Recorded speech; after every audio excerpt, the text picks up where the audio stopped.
భారత యువ batter Yashasvi Jaiswal England పర్యటనకు ముందు 2 కీలక నిర్ణయాలు తీసుకున్నాడు.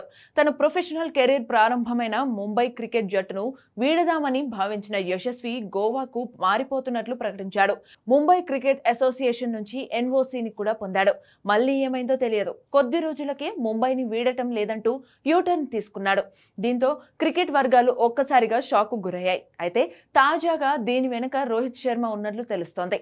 ముంబైలోనే ఉండేలా యశస్విని రోహిత్ ఒప్పించినట్లు ఎంసీఏ అధ్యక్షుడు అజింక్య నాయక్ వెల్లడించారు. ముంబై జట్టు తరపునే కొనసాగమని యశస్వికి రోహిత్ సూచించాడు.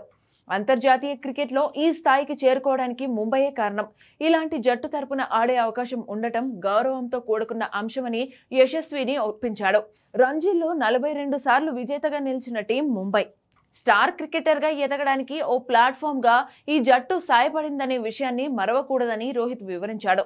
అతడితో పాటు ఇతర పెద్దలతో యశస్వి మాట్లాడాక మాకు ఓ మెయిల్ పంపించాడు. తన ఎన్ఓసీని వెనక్కి తీసుకుంటానని యశస్వి కోరాడు. ఆ విజ్ఞప్తిని మేం ఆమోదించాం అని అజింక్య తెలిపారు. ఇక ఉత్తరప్రదేశ్ కు చెందిన యశస్వి జైస్వాల్ 11 ఏళ్ల వయసులో ముంబైకి మారిపోయాడు. క్రికెట్ కలను నెరవేర్చుకోవాలనే లక్ష్యంతో ఈ నిర్ణయం తీసుకున్నాడు. 2020 అండర్-19 వరల్డ్ కప్ లో అదరగొట్టాడు. భారత్ రన్నర్ అప్ గా నిలిచిన Yashasvi player of the tournament గా నిలిచాడు.